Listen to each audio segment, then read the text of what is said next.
Turning to Eden.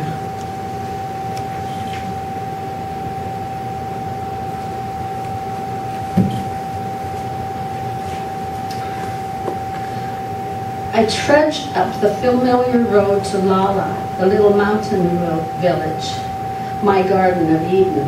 I used to say it wasn't even a hamlet, just an omelet, a cluster of stone houses, 100 people and 1,000 sheep. Past the lone church, up the incline that was once a goat's path, I see desolate houses, shutters closed, doors boarded up. Once there were open windows. Village women stood on balconies, waved greetings, Kalimera, good morning. Now when I call out, startled birds fly from rooftops. Kyria Erismia's red geraniums still bloom in clay pots on her patio. Has she gone too? Where are all the folk who used to toil in the olive and citrus groves? The old women with bent backs who collected bundles of oregano from the mountain top? The old men who sat on verandas sipping thick chocolate-flavored coffee? Where are the shepherds and their shaggy flocks that jangled up the hillsides at dawn?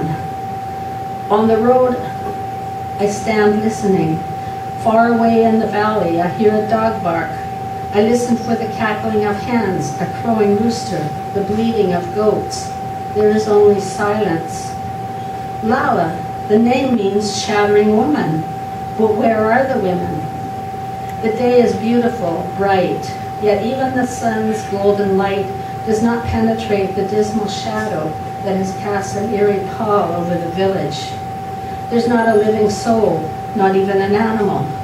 The iron gate that conceals Antonia's courtyard is locked, sealing all my memories inside. I want to go in, walk along the familiar cobblestone path past the stone bake oven, go up to the old wooden door of my spitaki, the little house with its thick stone walls, the gnarled olive tree and grape arbor, the porch where I slept under millions of stars, counted meteors and satellites in the night sky. Over the fireplace, there was a cornerstone with a Byzantine cross carved on it, 1754. That house had been there all those years, the roof and floor repaired, its 2 rooms used as a storage place.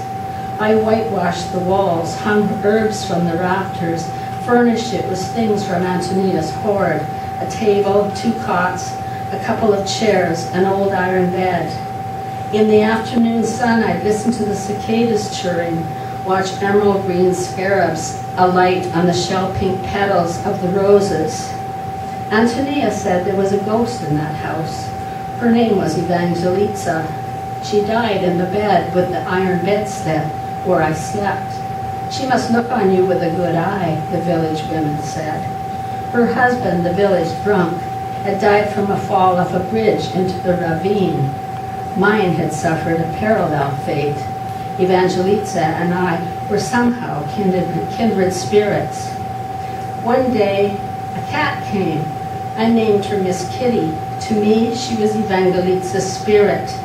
She gave birth to a litter under the bushes in the orange grove, later brought them to me one by one, laid them at my feet, a gift. I want to go inside my spitaki one more time. I want to visit Erismia in her flower garden, on the patio where the shepherd sat under the mulberry tree. Nobody is there now. I remember the friendly batter of the men over their glasses of Cressy, sitting on the patio. I want to sit in the patio and chat with them, catch up on village gossip.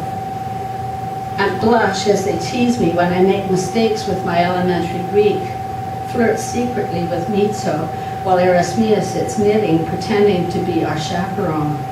One night, Mitso sneaked down to visit me. We sat on the steps and giggled like teenagers pulling a fast one on our parents.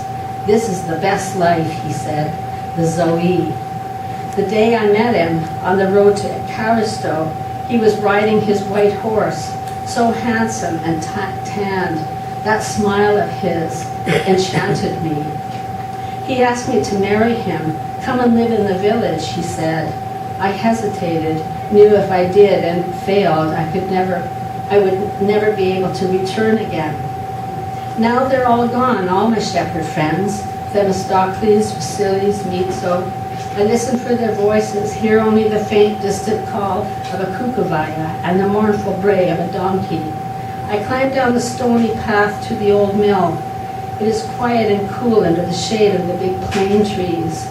The waterfall makes a soothing splash as it tumbles from a cleft in the mountainside. I pick a spray of myrtle, white flowers with fuzzy stamen, dark green shiny leaves. On the stepping stones I cross the stream, walk the dusty trail until I reach the hillside where a little chapel stands guard over Lala's cemetery.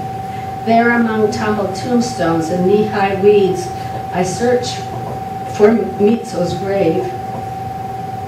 Trace my fingers over the mossy stone to find his name.